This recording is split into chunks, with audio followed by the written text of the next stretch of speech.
சென்னை வளசரபாக்கம் ஆழ்வார் திருநகரில் வாங்கிய 72 லட்சம் ரூபாய் கடனை திருப்பித் தராததால் தொழிலதிபரை வெள்ளைநிற காரில் வந்த கும்பல் கடத்தி சென்ற சிசிடிவி காட்சி வெளியானது. தனிப்படை அமைத்து ஆந்திராவிற்கு சென்ற கோயம்பேடு போலீசார் கடத்தல் கும்பலை சேர்ந்து 6 பேரை கைது செய்தனர்.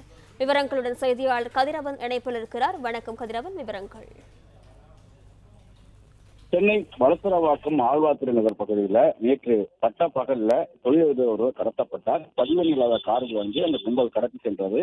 அது தொடர்பான சிசிடிவி காட்சிகள் வெளியாகிறது. தெலுங்கானாவை சேர்ந்த தொழிலதிபரான ரவீந்திர கவுடா என்பவர் தொழில் நஷ்டம் ஏற்பட்டு கடன் ஏற்பட்டதால் ஆழ்வார் திருநகர் பகுதியில் கடந்த 15 நாட்களுக்கு மேலாக வாடகை வீட்டில் குடும்பத்தோடு வசித்து வந்திருக்கிறார்.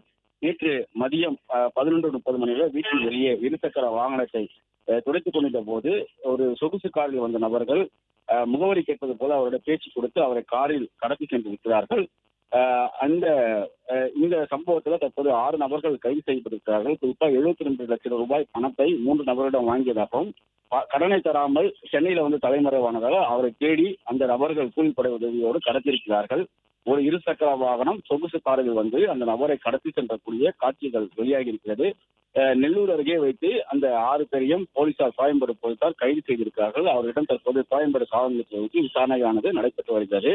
ஒரு இருசக்கர வாகனத்திலும் ஒருவர் நடந்து வந்து அந்த நபரிடம் முகவரி கேட்பது போலவும் காரில் அந்த நபரை கடத்தி விட்டு இருசக்கர வாகனம் மற்றும் சொகுசு காரில் அவர் தப்பி செல்வது போன்ற சிசிடிவி காட்சிகள் தற்போது வெளியாகி இருக்கிறது. 6 நபரிடமும் போலீசார் விசாரணை மேற்கொண்டு வருகிறார்கள்.